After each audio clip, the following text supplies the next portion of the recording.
good. Okay. Hi guys. Okay. So I just got back. You're not gonna believe this. I got this video. This audio and video from an anonymous source, and yeah, it's got some crazy stuff in it. Let me kind of show you guys a little bit about what's in this video. That way you have an idea. Stay for whatever information you want. And yeah, let's just get into this here. Okay, so in this video we've got some reveals. We've got some juicy intel here. There's some lore quiz giveaway details, and then after that, I'm gonna share some stuff about Battle Pass lore and whatever. So reveals, giveaway, lore giveaway, quiz giveaway details, and lore. All right. Anyway, let's move on here. I don't have a lot of time. Here we go.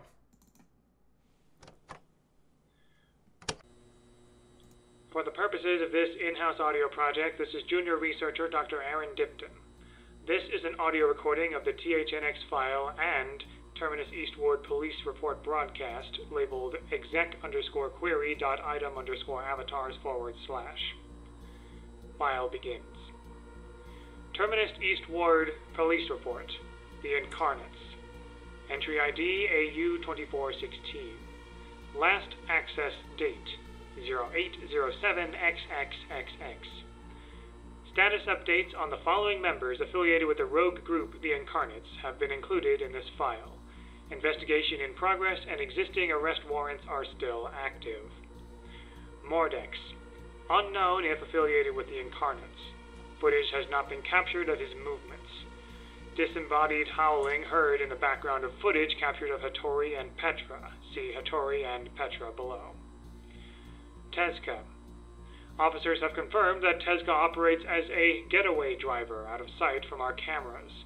Appears to have connections with all the new members of the Incarnates while operating illegal underground wrestling rings at the front for the Incarnates' recruitment. Zol. Highly dangerous. Do not approach.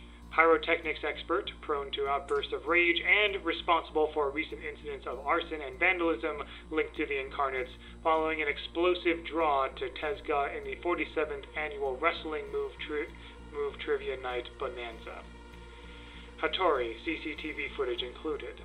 Crossed 34th and Ryder to reach Termimart Super Convenience at 3:49:23 a.m. on 0806XXXX. Inside the building, confused commotion seems to be heard.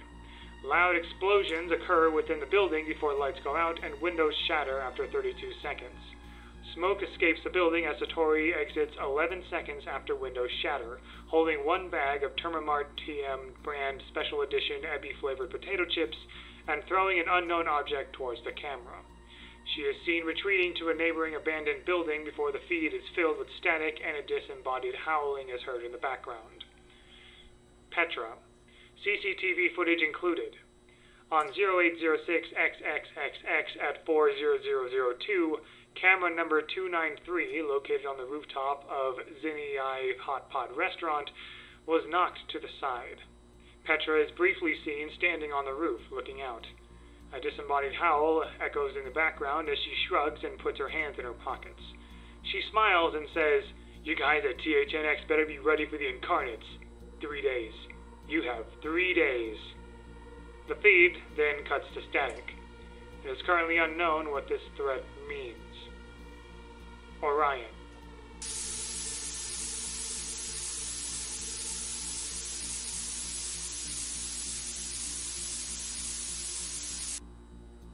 File ends. But that is not the end of this recording.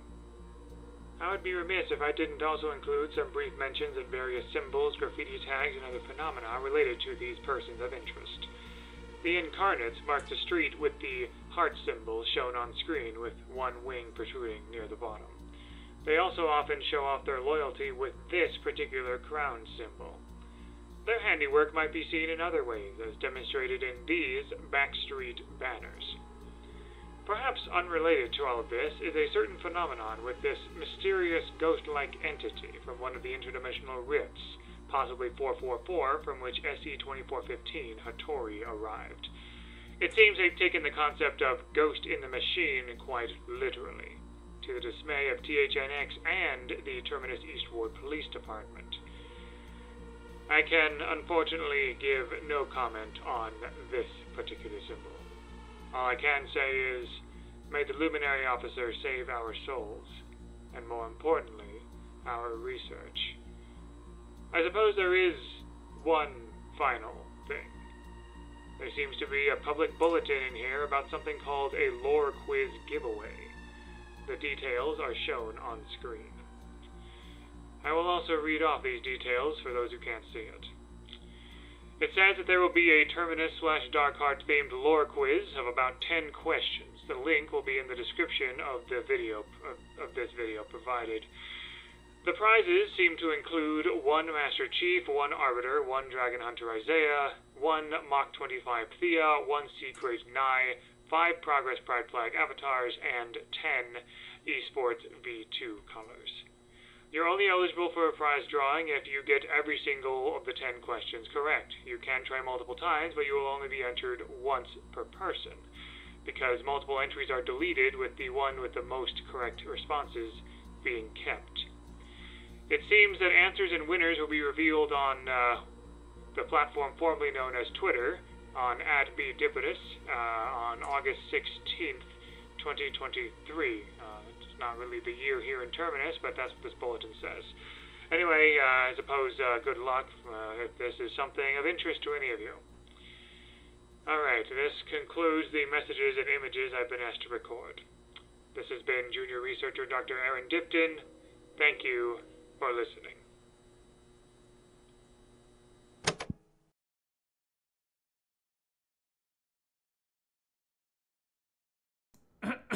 Okay, so there we go. These are all of the avatars and emojis that will be in the Battle Pass, and I've also basically explained what what they are. They look really cool. Lots of fun world building going on there, and yeah, there you go. Oh, let me remove this CRT thing here. But anyway, so those are the reveals. If that's what you came here for, thank you very much. I do want to real quick just kind of I want to show off the lore quiz giveaway details one more time. Let me first of all, I realized I forgot to put the link on there. The link will be in the description, but just in case for some reason you want to see the link yourself here, there it is. But yeah, there's all the details about the lore quiz giveaway. But yeah, you have until August 16th to answer all of the Terminus Darkheart related questions correctly. But yeah, there you go. So, yeah, reveals, lore quiz giveaway. That means that all that's left is to talk about the lore of this battle pass. So, those of you who do not care about that kind of thing, you're welcome. I gave you the most important things first. But if you are sticking around, let's get into things, shall we? Okay. And actually, for those of you who are sticking around to listen to me ramble on about the lore, let me give you a little bit of an extra treat here by playing some of the music that's going to be part of this battle pass.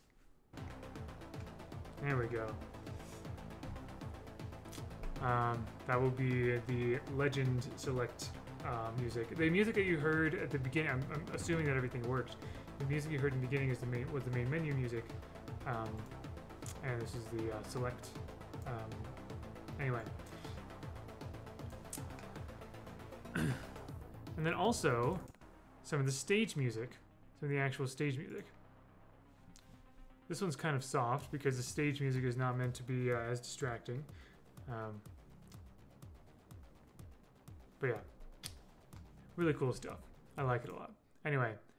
While I get things set up here, let's listen to the main menu music once again.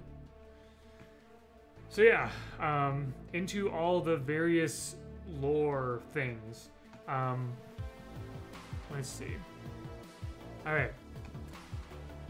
Let's see if I can get this working. Oops. Let's change that to there we go.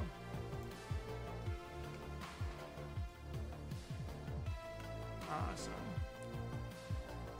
There we go. That way, you only see the lore stuff.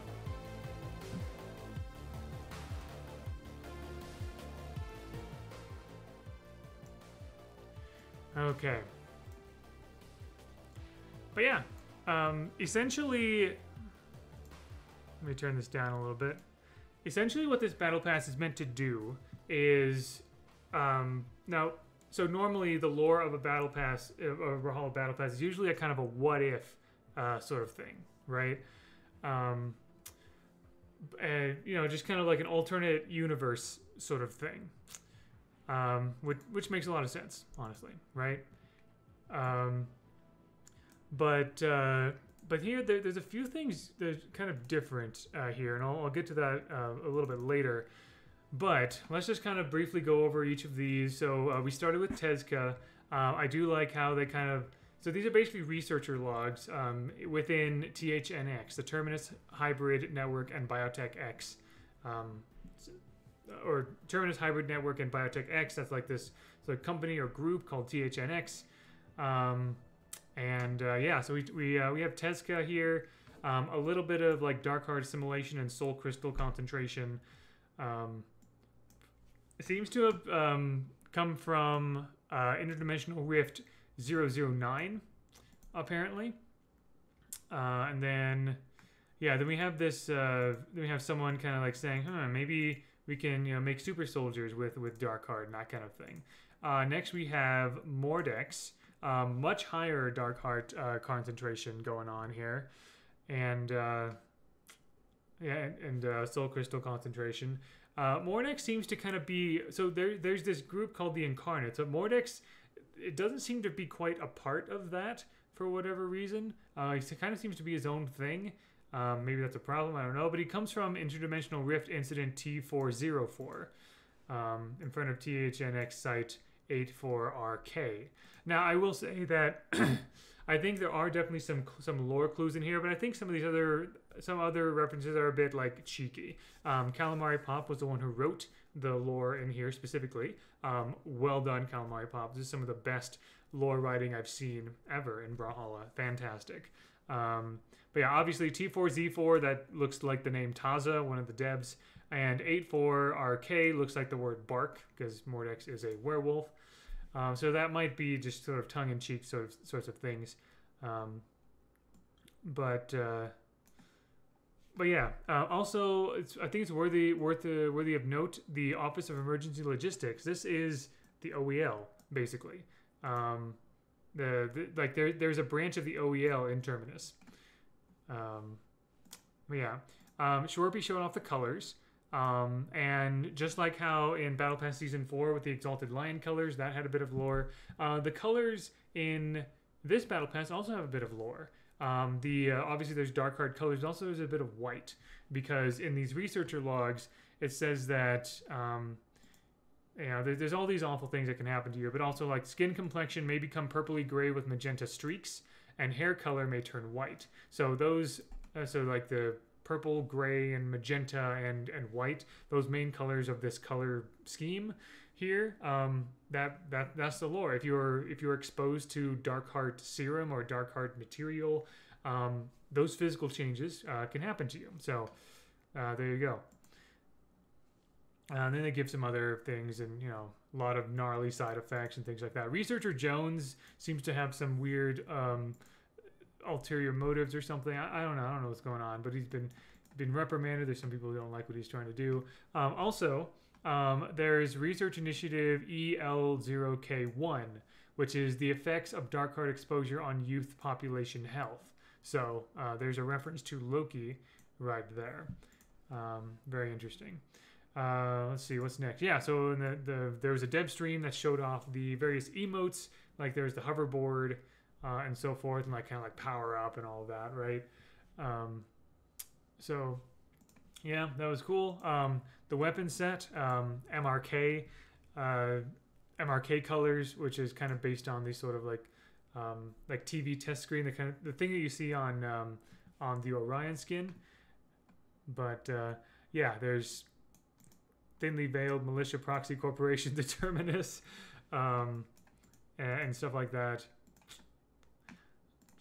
And apparently there's people in the THNX that don't want to do collaborations, even though with those groups, even though it seems that Researcher Jones wants to.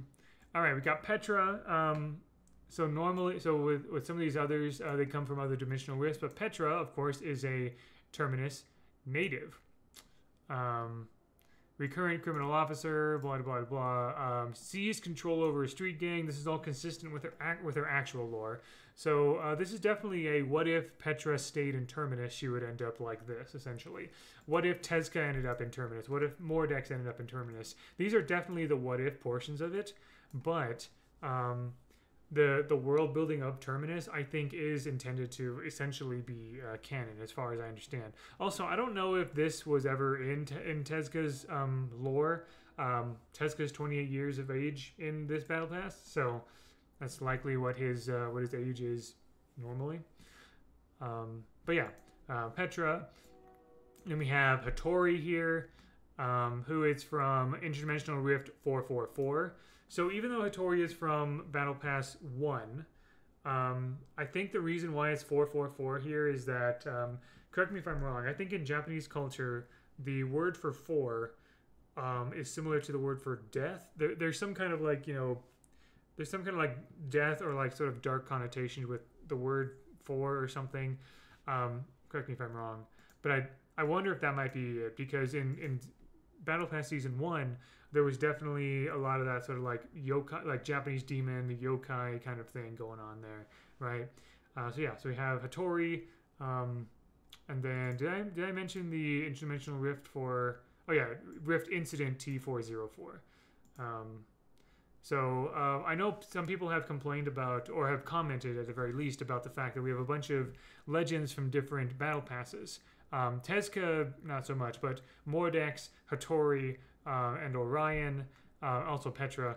I have this running theory, and I'm going to share a clip later that supports that this is the theory is based off of. That this might be basically that battle passes are generally not just what ifs, but they're parallel dimensions. They're alternative universes. They're parallel universes to the main universe in Brawlhalla lore, right?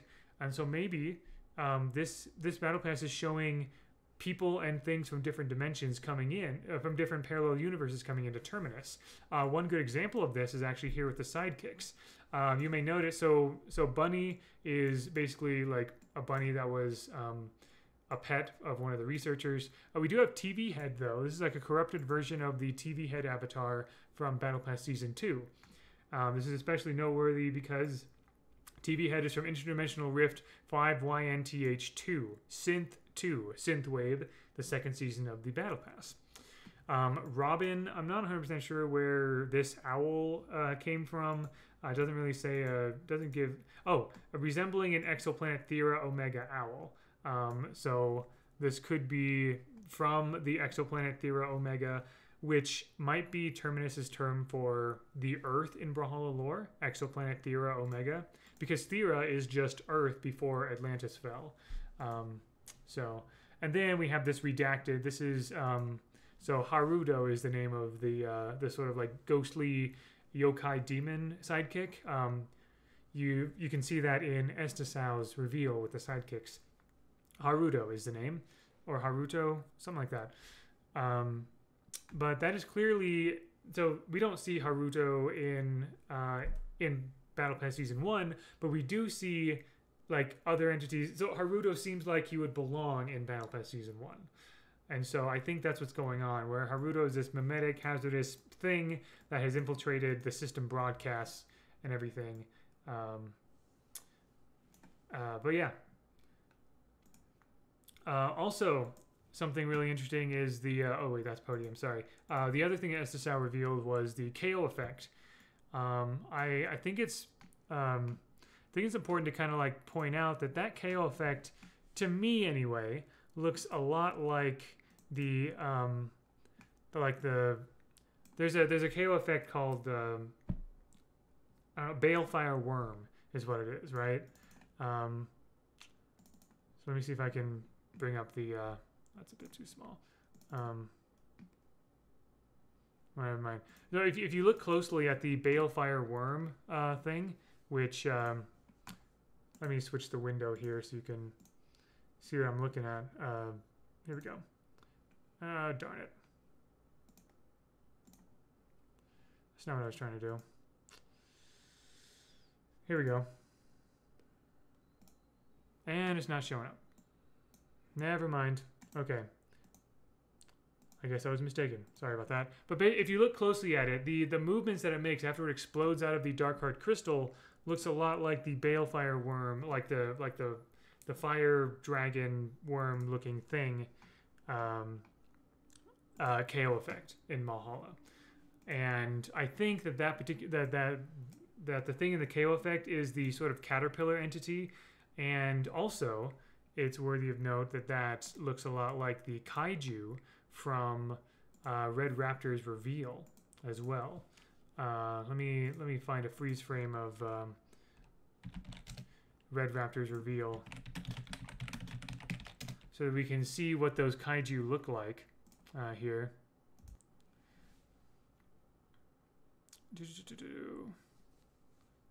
All right. So yeah, check this out.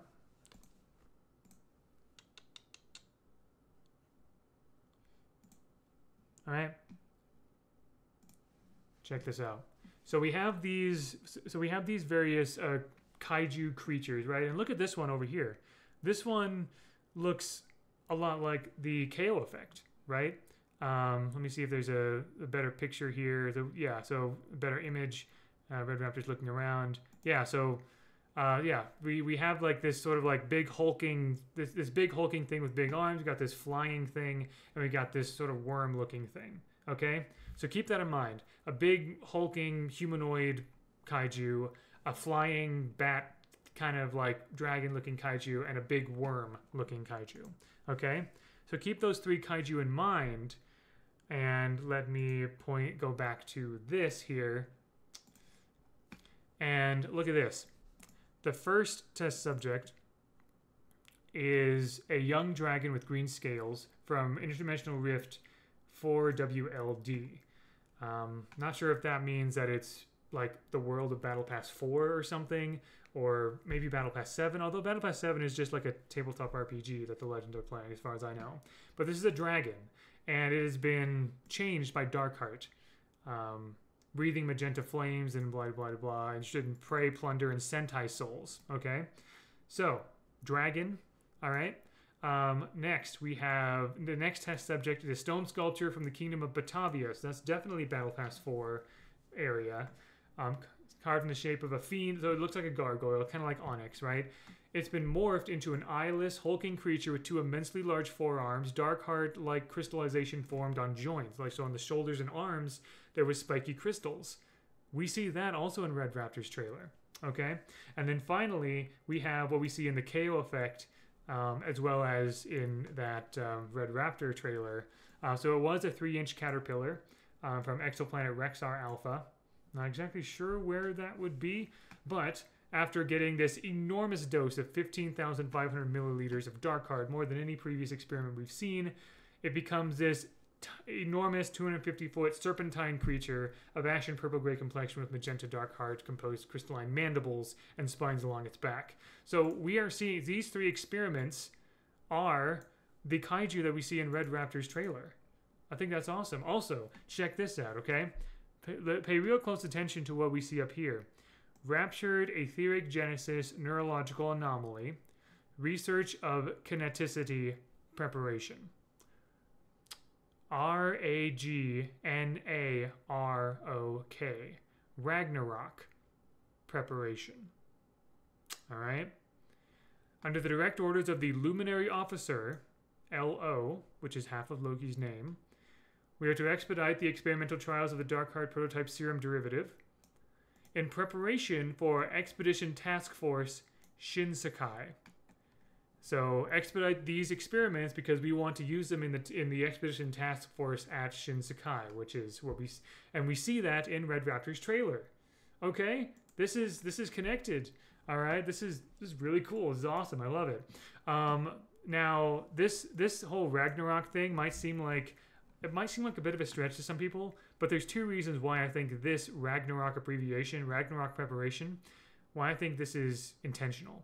Number one, researcher Jones here says, I know the higher-ups name these projects, but they have to give them names that are this long. It's just such a pain to write it all out all the time. Maybe I should try abbreviating it.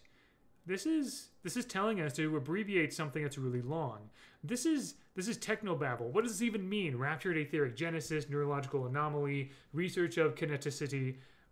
Like, you can maybe try to figure out what that means, but that's technobabble. Okay, that is. It spells these are words that were written there intended to spell Ragnarok before the word preparation. I think that is very, very significant and very cool. All right, moving on to the podium. This is very interesting. So the podium changes form, right? The podium progresses. The podium that Defensive revealed. It starts out as a Darkheart mine, and then it becomes so it starts out as just like a pile of Darkheart crystals, basically, and then it becomes a full-on like mining operation, and then it becomes an abandoned mine with a bunch of graffiti on it. Okay. In here, we learned what it was before it was a mine. It was a spa, healing, acupuncture, and healthy arrangements.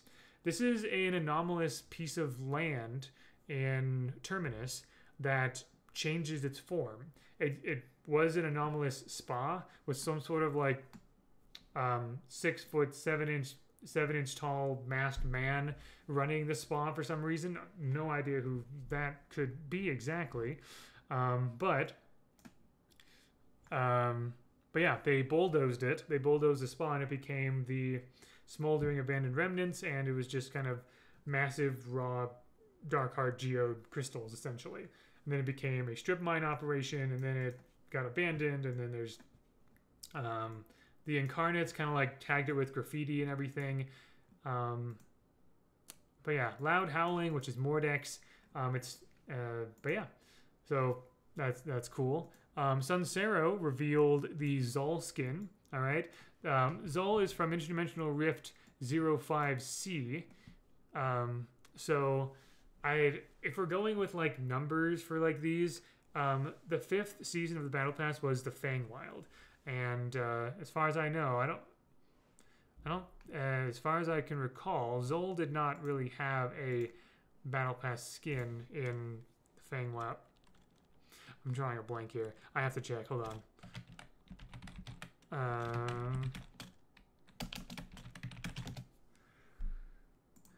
So yeah, season 5 was. Oh, I'm sorry. No, season 5 was. Season 6 was the Fangwild. Season 5 was Space, right? And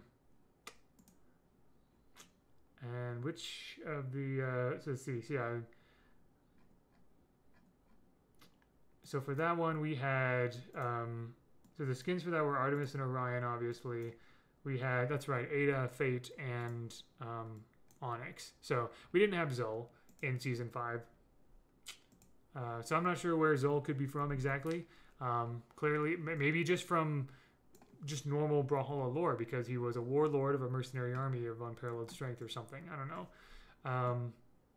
But yeah, or maybe he was part of an apocalyptic battle pass. It's very possible that even though we have Petra, Artemis, and Orion, and Mordex from previous battle passes, it's possible that Tezca and or Zal are from future battle passes. I think it's worthy of note to say, to kind of point out that Tezca was captured in Interdimensional Rift 009. Maybe Tezca will be in Battle Pass 9. Who knows? I have no idea. I really don't. But this is pure speculation here. And then Swerft, with the fantastic work of Pepino and others, revealed the Orion skin. A lot of redacted information. I made a theory video just very shortly before this Battle Pass that Orion was Loki. I feel like that theory is a bit of a stretch, but it's cool to think about. If we take this whole Battle Pass lore stuff as canon, this Terminus stuff, the fact that it says that Orion is a humanoid something, he's probably not Loki. We already have like the Luminary Officer who might be Loki.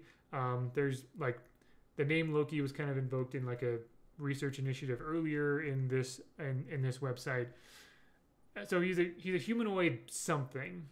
We don't know. The only other clues are that how could it have survived something to this degree? All personnel without this responsibility are on standby to bring Orion to this branch of THNX immediately. The police department, the East Ward, the Terminus East Ward Police Department has no idea what this thing is. So clearly, THNX knows what Orion is. Maybe Orion is an experiment of some kind. It doesn't say he's a human. He said the humanoid something. Could be an experiment. It could be, I don't know. Very intriguing. And then at the time of this recording, this is not, I can't really click on this to get anything, but I did read the lore already earlier in the video, the stuff that junior researcher Dr. Aaron Dipton read about. So specifically the emojis, like the status updates about the various emojis, about the various members of the Incarnates as well as Mordex. That, I believe, is the lore that will be revealed in this link here. It just so happens that I'm recording this video before the website updates. But speaking of like the audio recordings that I did as junior researcher Dr. Aaron Dipton, I've done audio recordings of all of these, and I will do the same for this and for this, the last couple of things. I will do that when they're available on the website. And I have a playlist here on my YouTube channel. The link to that playlist will be in the description, next to the link to the lore quiz giveaway, right? The link to the playlist of all my audio stuff of all of this will be in the description below. So you can check that out, and that will be updated with these last two things. Well, actually, I might not update it with this because it's already in this video. But if there's anything to read for this, then I will add that to the playlist. But yeah, anyway, that's pretty much all I've got. I am seriously considering making a video, another theory video that talks about this whole idea that this battle pass here is connecting all the other previous battle passes. As a matter of fact, to kind of close this all out, let me share with you a Twitch clip. I don't thoughts here. Wait, oh, here we go. Let me share with you a Twitch clip from the Friday dev stream.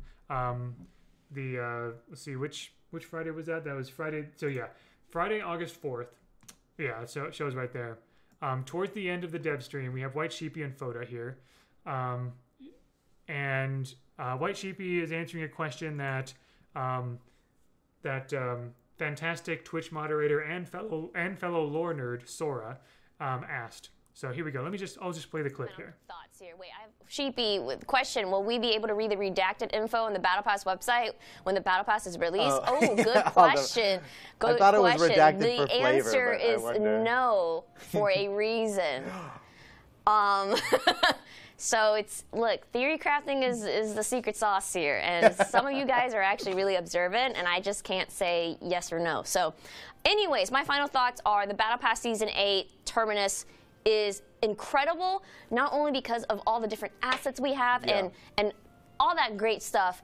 I just incredibly love that we are expanding on the lore of Terminus, and like I said, think about how battle passes work. Maybe are we in a parallel universe? Why are we pulling the same legends, in this battle pass? Are they actually in a different dimension? What's going on? Man, the lore drops happening right now. Think about that for a second. That was all very significant from what I understand. So, besides the battle pass, I'm excited. I don't thought. Okay, so yeah, think about that. All right, so that may not sound like much. But so White Sheepy, she's saying that they're doing something a little bit more with this particular battle pass. Like I said, usually in battle passes past, those are all like what if kind of things. Like what if Diana fell from grace and fought Octavius Mordex? What if Artemis and Orion's war with each other like spanned the galaxy? What if Ember finally returned home to the Feywild?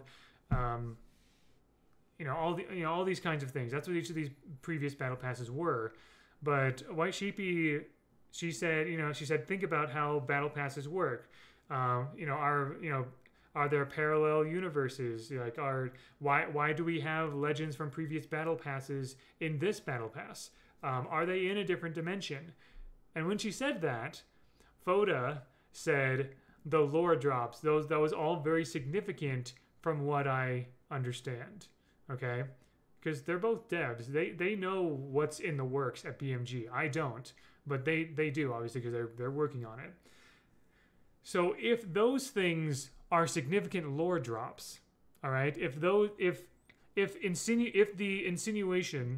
suggestion that these characters are from other battle passes are being pulled into Terminus, and if that is significant for lore, that tells me that the devs might have something planned here. There was the reference to Ragnarok preparation, right? After everything is revealed for this battle pass, I plan on making another lore theory video, kind of like what I did with the Orion theory, like Loki's Orion theory that I did a few weeks ago.